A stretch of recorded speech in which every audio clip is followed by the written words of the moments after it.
Well, thank you so much, everyone, for having me here tonight and for coming out this evening. It's really exciting to be here again, and thank you for the warm welcome, Lynn. So as many of you know, and as Lynn mentioned, I was born and bred here in the Annapolis Valley. I grew up in Port Williams, and as Lynn said, I live in Kentville now with my family. I'm currently teaching communication to first-year nursing and kinesiology students at Acadia University. I'm also a freelance journalist, writing stories that appear in newspapers across Atlantic Canada. And as Lynn mentioned, I can also be heard in Kentville Community Contact Spot on CBC Radio Information Morning if you're up that early. And just because you're here, I'll tell you behind the scenes that I get up, do it, and then I go back to bed too. So I'm not up at that time either. I'm currently on the board for Campaign for Kids. It's a nonprofit that raises funds for kids in financial need here in Kings County. And that is where all of this starts for me. So it's like most things in my life, at least in April, it started with burgers. And it's almost April again, so I'm neck deep in burgers again, preparing. So as many people may know, I am the lead organizer for the event Burger Wars for Campaign for Kids. So that's during the month of April. Participating restaurants from Windsor to Digby put a designated burger on their menu, and anybody who goes in to eat it, $1 goes towards helping local kids in financial need. So let's not talk about or plug for Burger Wars, but that's where all of this started. So it was during our second year of Burger Wars back in 2017. I was visiting Myrtle and Rosie's Cafe in Bear River. Yes, this is a plug for them because Michelle is amazing and makes award-winning burgers. Actually, twice she won Burger Wars. She was reading to me, one time when I was there in 2017, she started to read to me a not very nice message that she had received from someone asking why she was participating in Burger Wars, which happened to primarily be for Kings County and Annapolis County restaurants. And she, in Bear River, was in Digby County. So why are you helping out?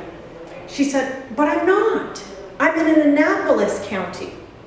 And that's when I learned that the community of Bear River is just as much confusing to people today as it was back in the 1800s when the county lines were delineated. And that's how all of this came together. So although the story that I'm about to tell you takes place down in Bear River, there is a connection that brings us back to Kentville. So sit back and I shall weave you a tale. But first, we head down the valley to Bear River. So for anybody who hasn't been there, Bear River is a small community situated on, you guessed it, Bear River, about 16 kilometers inland from Digby. I'm probably totally blocking. That's okay. I'm going to just move my chair. All right. During a severe winter storm around 1605, one of Champlain's supply ships under the command of Simon Imbert took refuge in the hamlet, and thereafter the river bore his name. Following the French expulsion of the Acadians in 1755, the English settled the land in that area, and they called it Bear River, which was a corruption of the Imbert, of the original. I had always thought it had something to do with bears in the area, but no, it's not. It goes much back further than that. So, in its heyday, in the 1890s, Bear River had 6 shipyards and 6 lumber mills, even though its population was only 1,200. So with this affluence that was so generated, many shops, supply stores, and service centers were established in the village. Many large, elaborate homes were constructed along the steep hillsides on both sides of the river. Later, visitors would refer to the area as the Switzerland of Nova Scotia, a name by which it is often described to this day, apparently. If you stand at your front door, you can see the rooftop of your neighbor's house.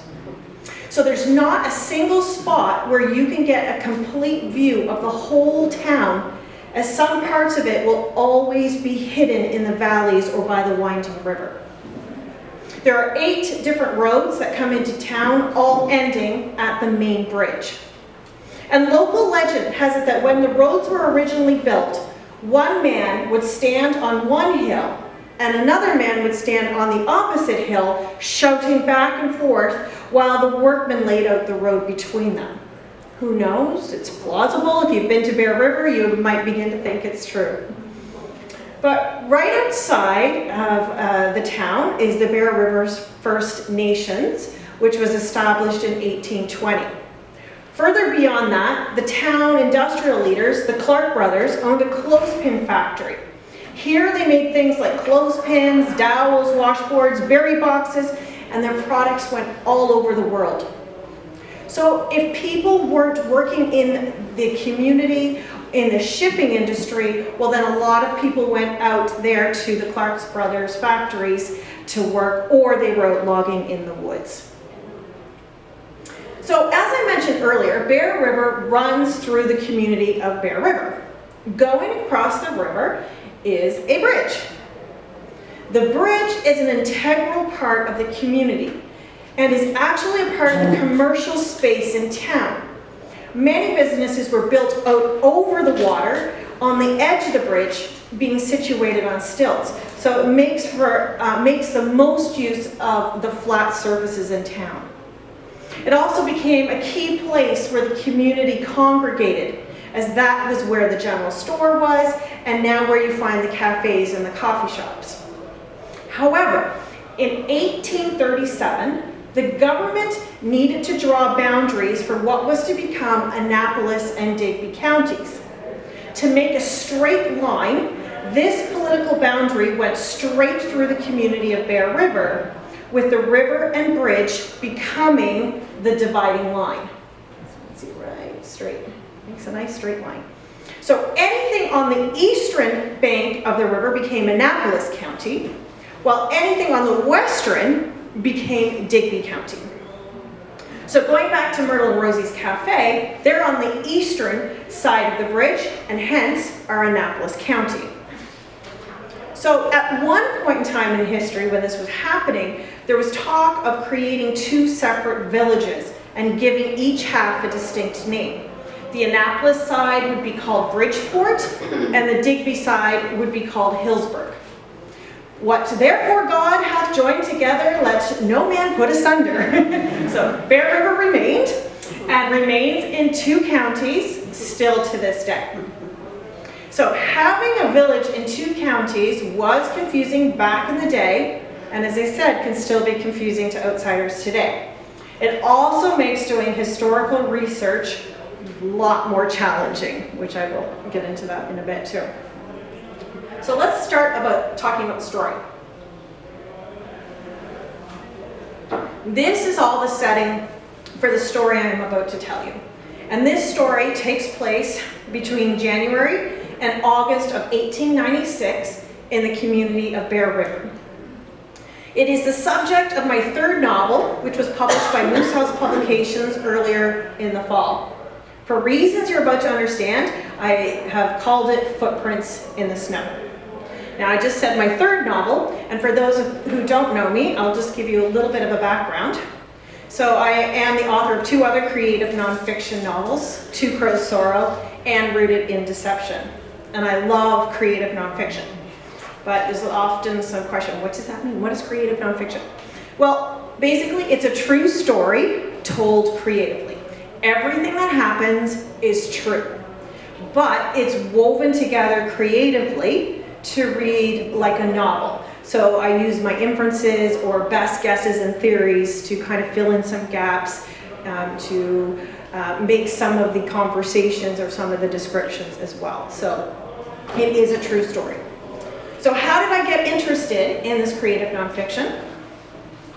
Well, back in 2012, I was commissioned to write the scripts for Valley Ghost Walks, the Kentville edition. So I started to research stories about the history of Kentville and looking for any interesting characters with compelling stories that we could bring back to life and tell their stories in the Ghost Walk. So I wrote at that time a series of entertainment style monologues for a whole host of characters to tell their stories. And Lynn has mentioned that Jeremy was here last year as one of your guests as well, talking about some of those stories. So that is when I was doing that process, is when I discovered the story of the murder of Teresa Macaulay Robinson. And although that murder happened in Burlington on the North Mountain just above Berwick, the trial, all of that happened here in Kentville. So I fell in love with her story the more I read it, and I kept thinking, this would make such a great novel. It was kind of like ... if I wrote fiction.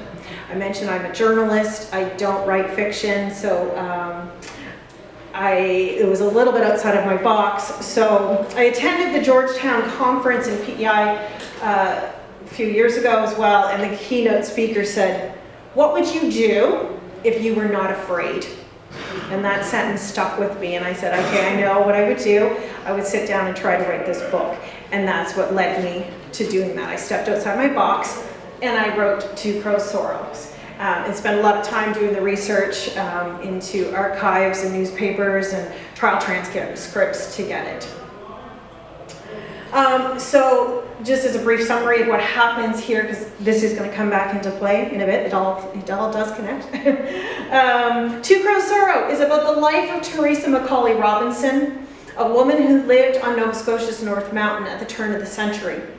It's a true story of Teresa's love and devotion to her children and her farmland, which ultimately led to her demise. In May 1904, Teresa was found murdered and her farm burnt to the ground. Her second husband, William Robinson, and Two Crows Sorrow follows Teresa's life to her death, then William's court trial to its dramatic conclusion.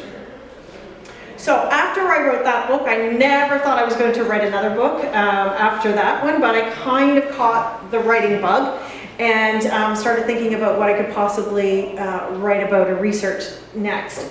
And that's when I remembered the quirky story of George Stanley from having attended the Windsor Ghost Walks.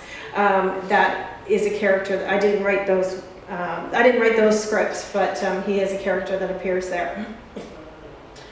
And so I visited the archives again and went and spent a lot of time as well in the West Hants Historical Society Museum there in Windsor, where they have all the court documents and his personal letters.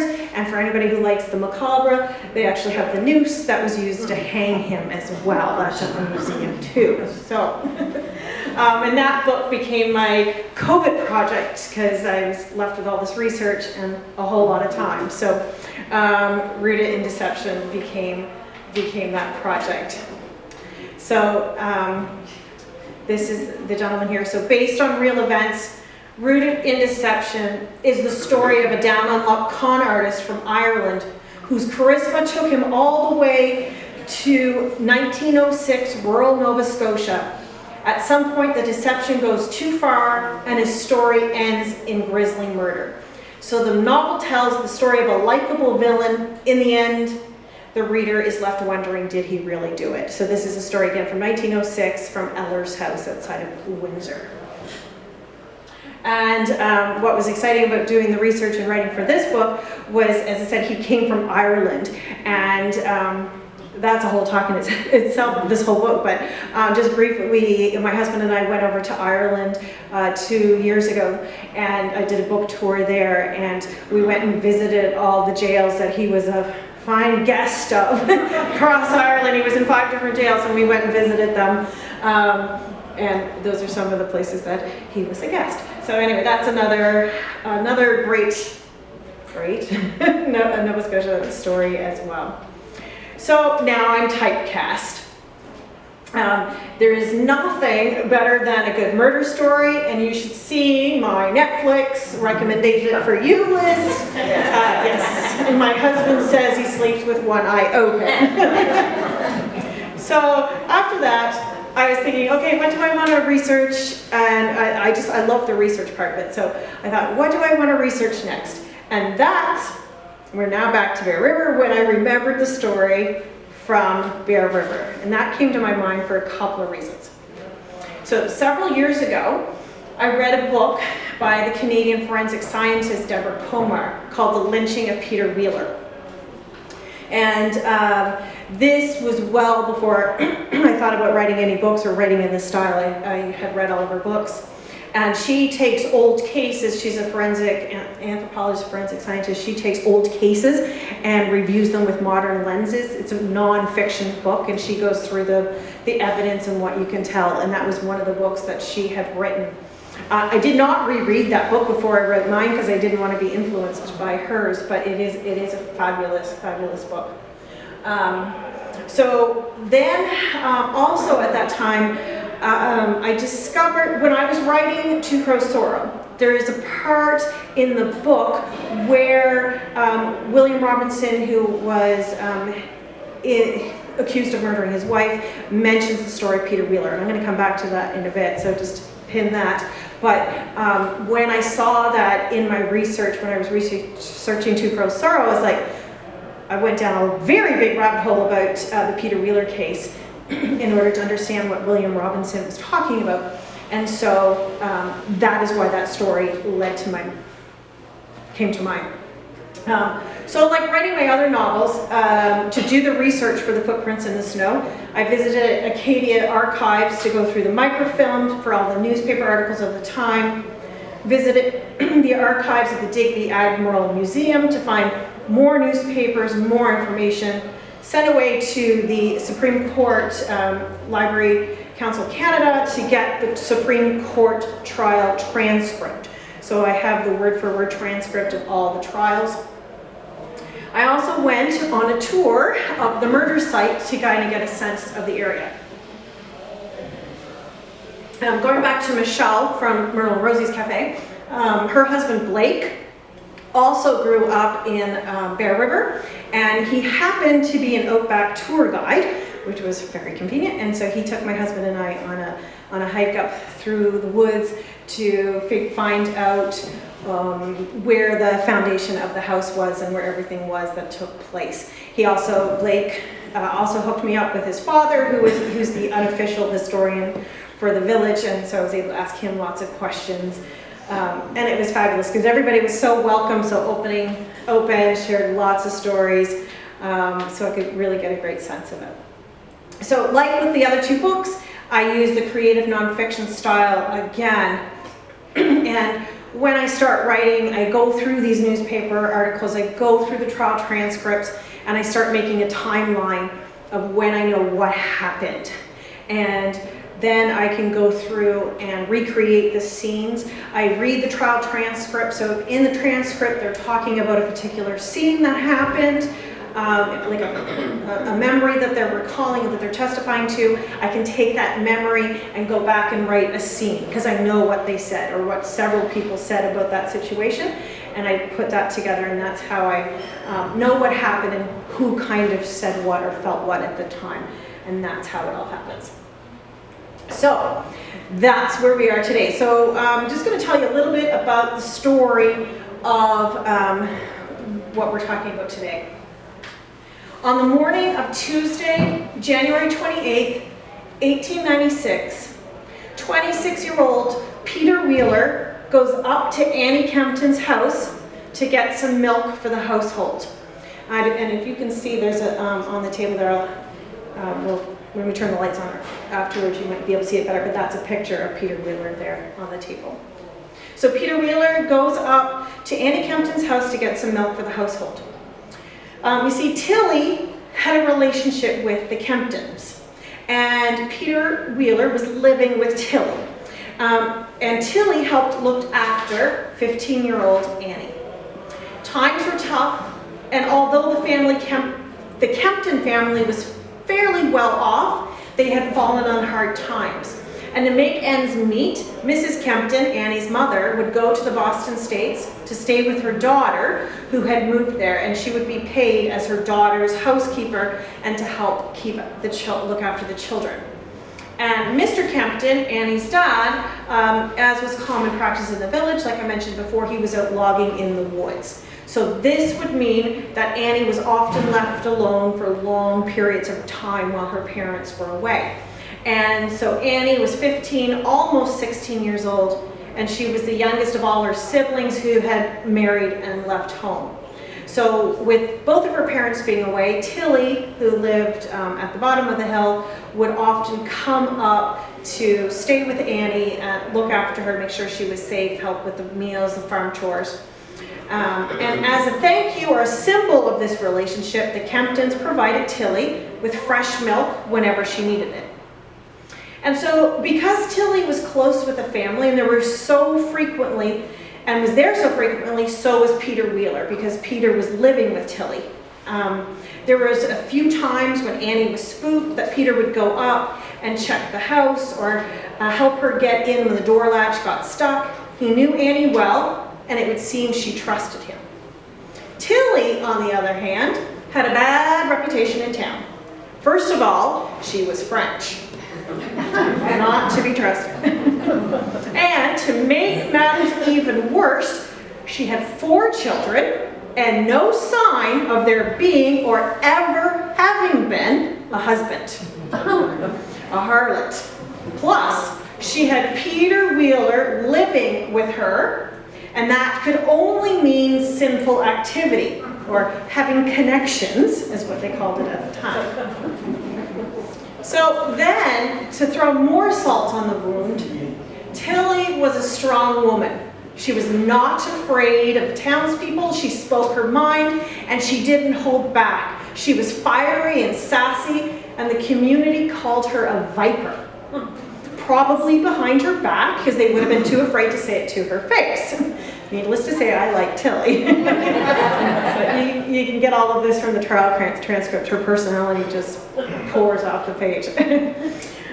Tilly also worked in the hotel in town, and she would work all day at the hotel, walk home, fix supper for the family, and then walk up the hill to stay with Annie all night. And sometimes it was a lot. Remember, I mentioned there's so many hills. It's down and up and up and down and over.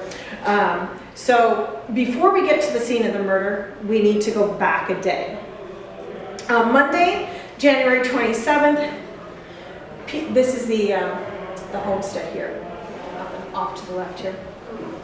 On Monday, January 27th, 1896, Peter is out in the area cutting wood and checking rabbit snares. At noon, he walks by the Kemptons' house, and Annie, who you remember is alone, calls him over for a chat. Inside, she shows some paper flowers that she is making for decorations and to sell at a dance that would be happening at the hotel that week. During this conversation, Peter testifies that Annie told him that that night her best friend Grace was going to stay with her at the house. This also was not unusual. Annie so then says to Peter, "Please go tell Tilly, don't bother coming up tonight because Grace is going to be staying here. From working at the hotel, I won't be alone, my friend's going to be here. Please go pass along that message." Peter agrees to pass along the message, and later Tilly tells Tilly she is not needed at the Kemptons' house. Later that day, Annie is seen downtown at the Rice's General Store at the main bridge in town, buying more paper to make more paper flowers. Then, the next morning, Tilly asks Peter to go up to Annie's house to get the milk. When he arrives, what he finds is unspeakable. Annie's lifeless body is lying on the floor, her throat is slashed in 3 places, and the house is a scene of disarray, showing signs of a violent struggle. Dishes were broken and furniture overturned, and blood smears were found on a number of surfaces. A few other neighbors arrive on the scene, for after Peter had left his neighbor's house, he had tried to drum up more help. The neighbors discover Annie on the living room floor with a large knife by her side, which they helpfully move to the kitchen. She is on her side in a pool of blood, covered in a man's overcoat, which they presume is Peter's. So again, these are some more pictures of the foundation of the house, all that remains, the front steps leading to the house, and the barn next door to that. This is all that remains. a group of neighbors set out to track footprints in the snow to see who may have been coming or leaving the Kemptons' house. Then Dr. Lovett, the coroner, shows up soon after that. He must create a jury of 12 people from the area who will be sworn in and watch the medical examination and be able to testify to what they saw. They do, it's almost like a, not quite as depth as an autopsy, but people are there watching them examine the body. So go on a little bit of an aside here, that's interesting. Dr. Lovett, so he's the coroner of the area, Louis Lovett. He is a good old Kentville boy. And he came from a prominent family for whom Lovett Road was named. And his father and brothers were all lawyers in Kentville. He was a doctor himself. Louis Lovett went to Acadia, and then he went to New York University to become a doctor. He then went to Bear River to become the village's doctor in his early 20s. He was known as the young doctor, and again, then became the coroner. But back to the story. So Dr. Lovett was the coroner of the area. He shows up an hour or so after the body is discovered. That's him as well in his later years.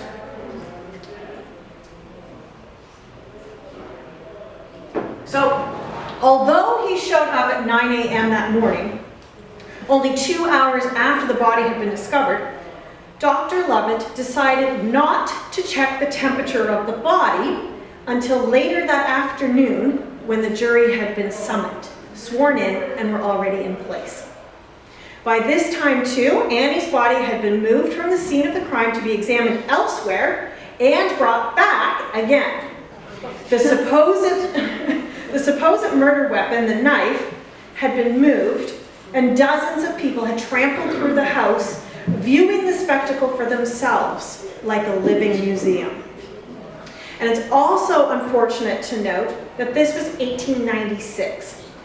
Fingerprinting doesn't really begin until 1897. However, as you have been hearing, that is not the only unfortunate part of the whole examination and preservation of the scene. And then Peter Wheeler. So as a reminder, this is now hours since Peter Wheeler first discovered Annie Kempton's body, and a medical quest is now happening. So the point of a medical inquest is to discover how a person died. Was it an accident? Was it foul play? The jury is not to look for other evidence, not to make accusations. That's in the next trial that happens. This is just to find out how did the person die.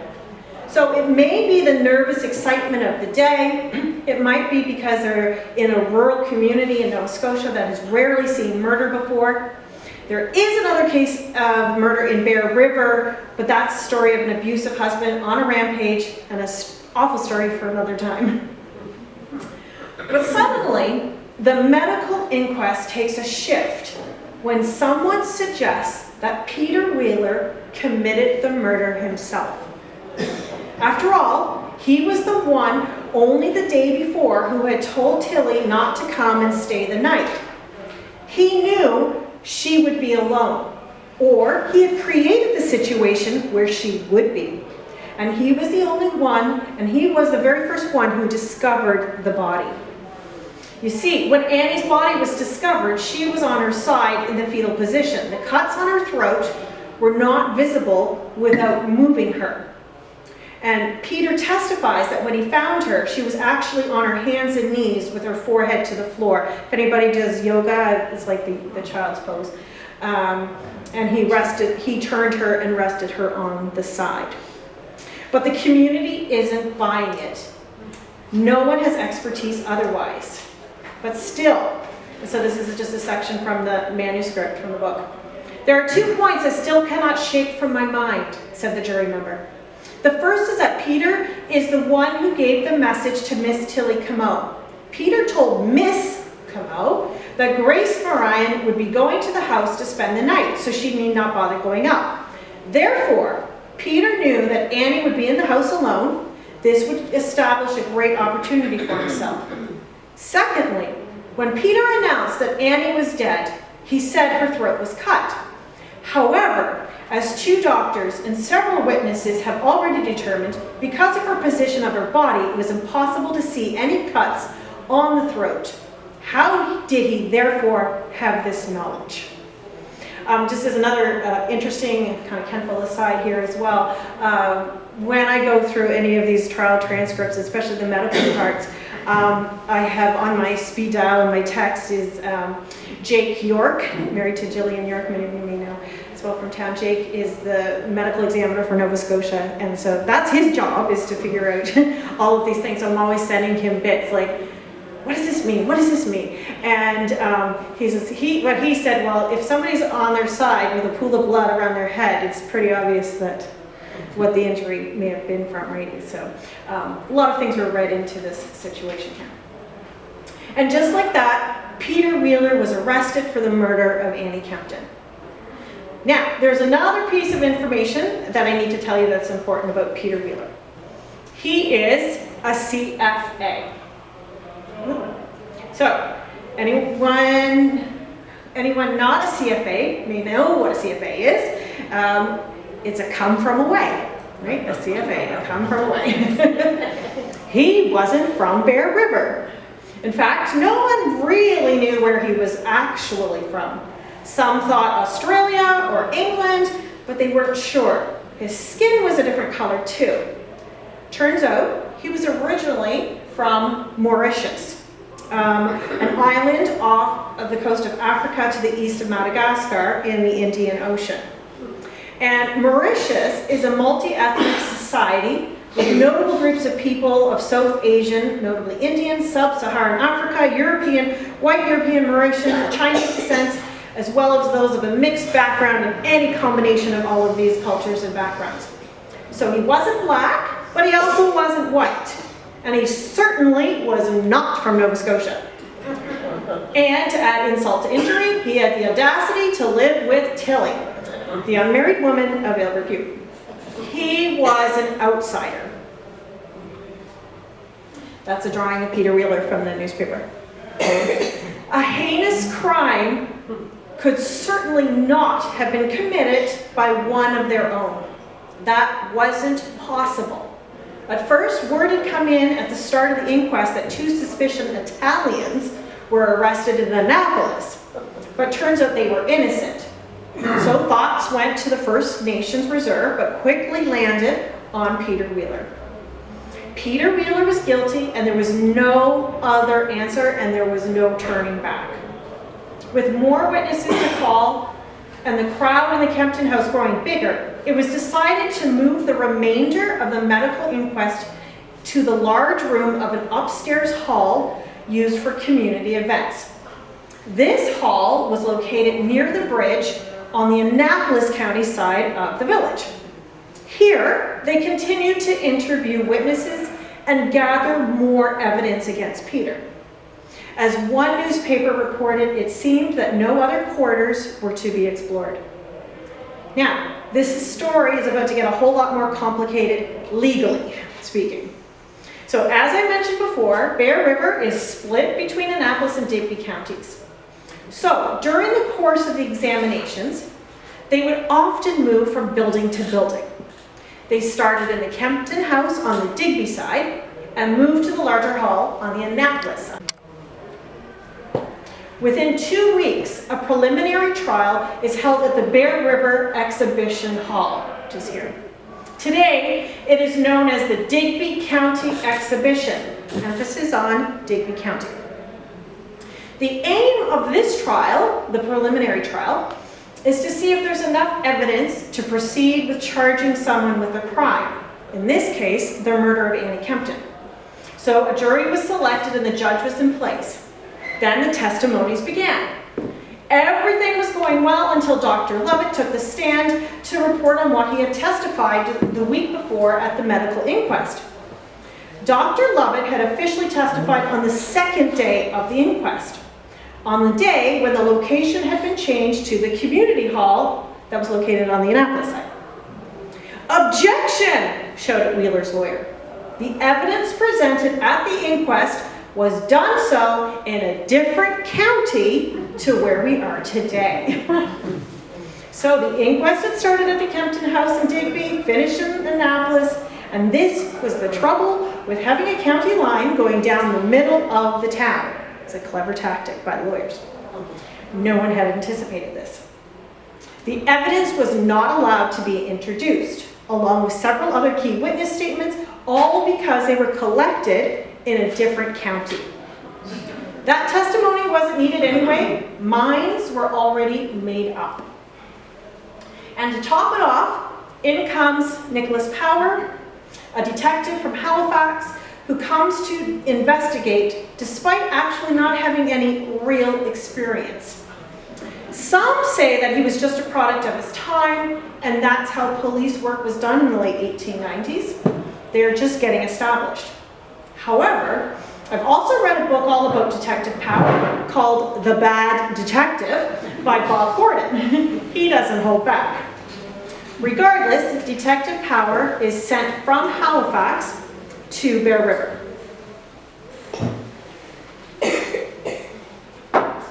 One of Detective Power's investigative techniques involved finding a set of tracks in the woods and taking one of Peter's shoes. It's a treadless moccasin, and it's called a larrigan. This is what it looks like here. Everybody in the community wore them.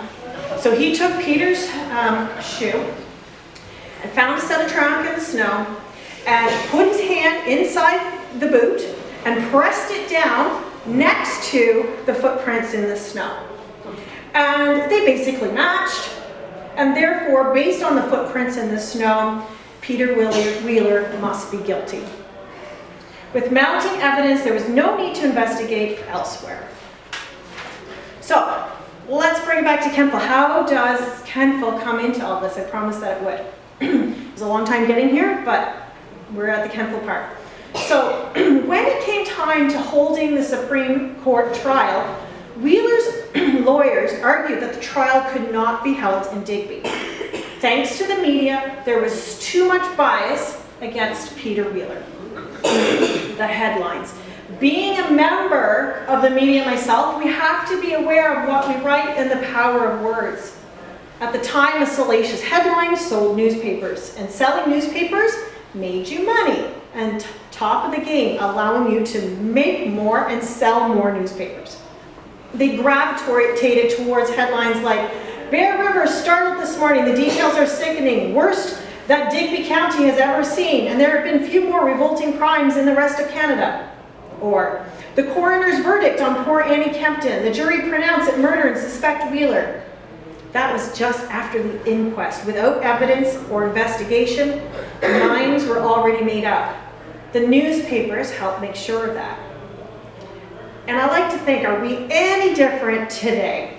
And all you need to do is turn on Fox News or go on social media to see headlines like this. Salacious posts that evoke an emotional reaction is what gets tractions, likes, and views. They're eating the dogs, they're eating the cats. We're still doing it today. Are we any different? Perhaps it's just human nature. But back to the point. Wheeler's lawyers said that the minds of the community were already made up against Peter, so they argued and won to have the case tried here in Kentville. The court case was held in the old Kentville courthouse, not the old one that is now the Kings County Courthouse Museum. That was built in 1903. This court case happened in 1896. So this courthouse, this is a picture thanks to Louis Camo as well. This courthouse was on the corner of Bridge Street and Webster Street Extension, where the Armory is today, is where this is. Wheeler was also housed there in the jail in Kentville. I went inside of the Armory building just per chance. I was making a delivery, and I walked in, and in the foyer are these beautiful paintings of these historic buildings right in the foyer. Go in. I highly recommend going to check it. I was completely shocked. Very interesting. Anyway, so this is, you can see there's the new Courthouse Museum. That's the old one here. Webster Street going down here. So the Armory building is here now. Okay? That's what it looked like. It's now, of course, torn down.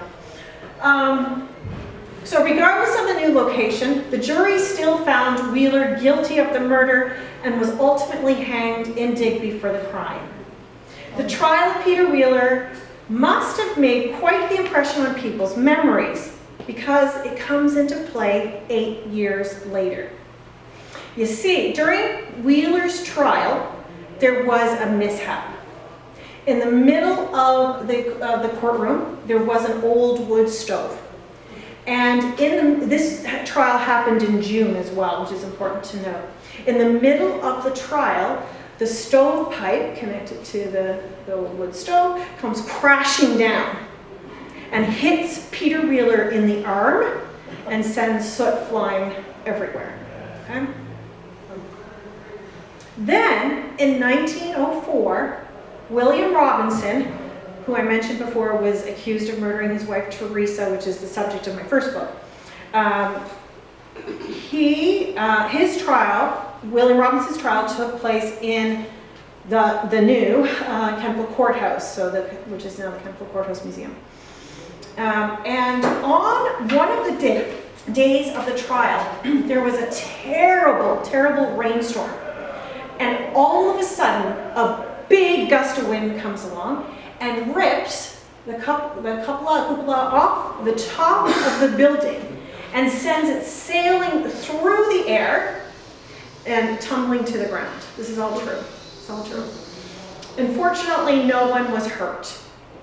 But later, when William Robinson is musing about the event, about what happened in the storm, he compares himself to Peter Wheeler. And that's the rabbit hole I was talking about, how this all comes full circle.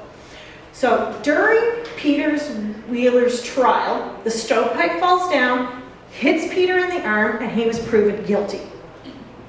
The cupola did not touch anyone, it did not hurt anyone, so this proves that William Robinson is innocent. That was his theory. Whatever works. So that's why I went on this Peter Wheeler. Like, what happened in the Peter Wheeler trial? Interesting logic. So there is so much more to the story of the footprints in the snow, including misleading confessions, misunderstood forensics and police work, and lots of community rumors. But you'll have to read the novel to find out. So the story of the murder of Annie Kempton and the hanging of Peter Wheeler is both a gruesome and a sad tale. This is right after her death, the community did a canvass and they collected money to put up a memorial to Annie, which is in the middle of the cemetery in Bear River. I'll read that to you. Erected in the memory of Annie Kempton, aged 15 years, who lost her life January 27, 1896, in her father's house in a desperate struggle to preserve her honor. The subscribers hereby express their profound respect for the departed one as a heroine in her maintenance unto death of the highest virtue of a Christian civilization, the sacred honor of womanhood. So, I say it's both a gruesome and a sad tale. And although the case is still talked about, the true in-depth details are still relatively known. It's kind of one of those hidden mysteries and stories of Annapolis County, or is it Digby County? It all matters what side of the bridge you're standing on. Thank you. So, and that's also our tombstone there too. Anyway, I just want to open it up. If anybody has any questions or comments or... I suppose I'd have to read the book to find out, but did Grace ever testify if she was really going to go there that night?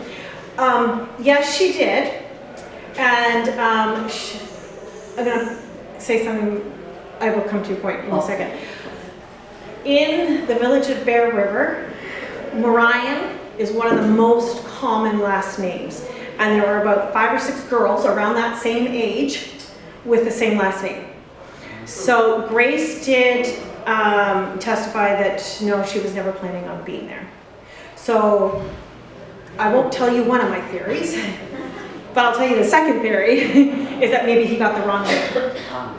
Of the wrong girl, could have. maybe he lied, and there I'll give you two. He could have lied, could have been the wrong girl, and there's another theory, but that's revealing a little bit more. Thank you. Yes? Question. Yeah.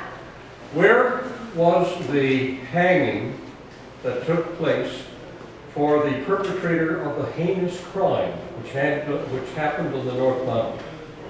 Oh, for William Robinson's hanging? Yes. Okay, so William Robinson was hanged in Kentville, and Gallows Hill? no, there's only one murder, only one hanging that happened there. It was in the 1700s. William Robinson's hanging was basically in the parking lot behind the Kings County Courthouse Museum and this building. So like right in that little back parking lot back here is where he was hanged. And I won't give you away too much because you can read that book too. But it was such a debacle. It was such pandemonium that night of William Robinson's hanging that the officials said no more hangings in Kentville. Everybody's going to Halifax. So his was the last hanging in Kentville because of that. Yeah. No shortage of interesting characters around here. Any other? I do have books at the back if anybody is interested, but yeah, please, if you have any other, Yeah, I got one for you. that's my husband. He's probably heard this a million times. Your first book talks a lot about the community reaction to the murder on the North Mountain. How does the community reaction to the murder in Bear River differ? Okay, I know where you're going. Okay, so yeah, excellent question. So with the murder of Teresa Balser McCauley Robinson in Burlington, her husband was accused of the murder. He was not a CFA, right? He was not a come from away. He was one of their own. And I think this is my theory, this is all my opinion, that I feel that made a very big impression on the community. And I have heard this from many sources that the Robinson family was shunned because this happened. They had a murder in their family. But not only that, Teresa, the victim's family, was also shunned. Well, what did she do to get herself murdered, right? The attitudes of the time. So the story became completely taboo. Absolutely taboo. I had people come up to me in some of my book talks and said, you know, my great uncle was this family member, and I did not know until his deathbed about the story in our family because nobody talked about it. It was, I don't want to say shameful, it just was not discussed. They do have a beautiful memorial to Teresa up there, but I've never given a talk in the community. It's just, it's a private thing that still holds dear in a lot of their hearts. It's still tragic for many of them. All of these are tragic. I don't want to belittle the others. In my second book, Rooted in Deception, the accused murderer, George, who's known as George Stanley, he's from Ireland. He's a CFA, come from away. In this book, Peter Wheeler, he's from Mauritius. He's come from away. He's not one of our own. So it is a completely, like, everybody talked about it. When I went to Bear River, everybody had a story, or I go to Eller's house and it's like, oh yeah, everybody knows that's the murder house over there. So everybody just kept talking about it, and it's just a completely different, and history is able to be preserved in a different way too, I think, because people are talking about it and sharing these legends, these stories, and so we have the generational stories. Where with doing the research for the first one was a lot trickier because people didn't talk about it. There wasn't written things. We just really didn't know. It was just off. Yeah, John. Laura, well, Yeah. Very interesting. But how did Peter Wheeler, why did he come to Bear River? In the What first brought him from Mauritius here, and what did he do? What was his role in the community? Yeah, great. And he was only about 26 years old too. He was very young. So again, he grew up in Mauritius, and he became an orphan. Parents both died, and so he set sail with his uncle, who had a schooner, a ship, and then they sailed to Scotland. He spent a little bit of time working on the docks in Scotland, and then he began as a crew on another schooner, which was coming over across the Atlantic. When he was on one of these I was going to say flights, that's not the right word, sails across the Atlantic, one of these voyages. One of the other crew members was from Bear River. And he started to talk to Peter Wheeler. "Oh, this place is amazing, it's wonderful, it's paradise, it's beautiful." And Peter was like, "Oh, okay, I want to check this out." So he came, and then he loved it, and he decided to stay, and he got some jobs working as out in the logging camps, doing farm chores, just jack of all trades here. But that's how he made it here. Thanks.